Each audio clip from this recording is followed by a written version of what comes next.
हजुर सबैलाई मेरो राधे राधे। आज म गाईको बारेमा भन्न जाँदैछु। हाम्रो राष्ट्रिय जनावर गाई हो।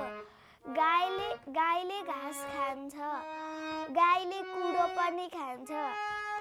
गाईको दुध, दही, घिउ, गोमूत्र, गोबर आदि हामीले प्रयोग गर्छौँ।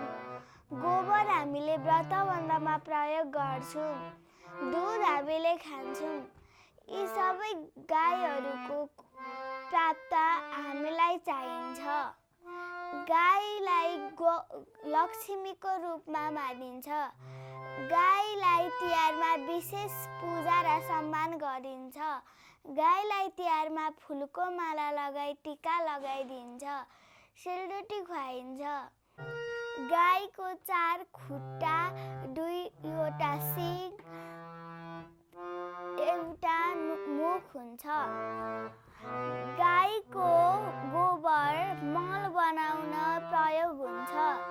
त्यो मलले हामीले बगैँचामा फुल रोप्छौँ, सागपात बिरुवाहरू रोप्छौँ। गाईको शरीरमा सबै देवता देवतीहरूको भगवानहरूको वास हुन्छ।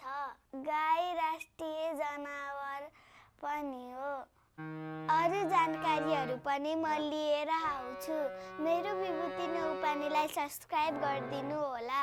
अहिलेको लागि